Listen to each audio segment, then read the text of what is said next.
Hello students. So in this video we are going to study the structure of transfer RNA and charging of transfer RNA. This is the structure of transfer RNA, which is also known as soluble RNA, also known as adapter RNA. And it constitutes nearly 15% of the total RNA present. Okay. Now see the structure. This is your third end, which is having unpaired bases CCA. We have to remember the sequence in this direction, CCA. Okay. And third end is the amino acid attachment site, and opposite to this is your anticodon, which are going to read the codons present on the messenger RNA. Apart from this, you are finding two loops are also there in this diagram. This loop, which is first loop from the third end, it is also known as T5C loop. Okay, because it is having some unusual basis that is known as pseudouridine. Because of this unusual basis, we give the name as a T5C loop. And this is the loop which is going to bind with the ribosome. So it is also known as ribosomal binding loop.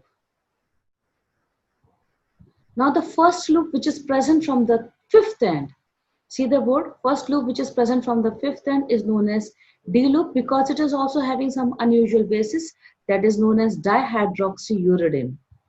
And it is also known as amino acid synthetase binding loop. So if you see the diagram, in the diagram you are finding three loops are present.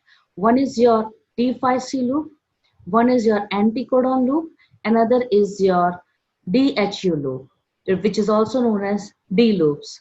Now the first step of translation is your activation of amino acid. So amino acids are activated in the presence of an enzyme to form amino acyl AMP enzyme complex. After making the amino acyl AMP complex, the second step is charging of transfer RNA. Amino acyl AMP complex is given to the transfer RNA, and the transfer RNA will pick up only amino acid. See the board carefully. It will pick up only amino acid, leaving AMP and enzyme complex. Okay, so these are left out, and this, when the transfer RNA has taken the amino acid, we say they are charged. The second step of the translation is charging of transfer. Now see, we can see the visualizations. Try to understand through this diagram. This is your enzyme, see here, and this is the amino acid, and amino acid is attaching with, and this is the transfer RNA. Okay, so the amino acid is attaching to the enzyme site, and the transfer RNA is attaching. And see here, this transfer RNA, this is having anticodon. The transfer RNA is having anticodon, and by the expenditure of energy, see here, ATP is consumed, and finally you will find after the consumption of ATP, AMP plus inorganic phosphate is released. You are finding here, check the diagram, enzyme is transferring the amino acid to the transfer RNA. Analyze the diagram carefully. See here, the amino acid is attached to the transfer RNA. Focus this diagram.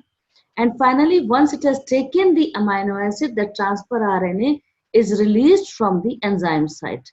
And we say now the charging of the transfer RNA is done.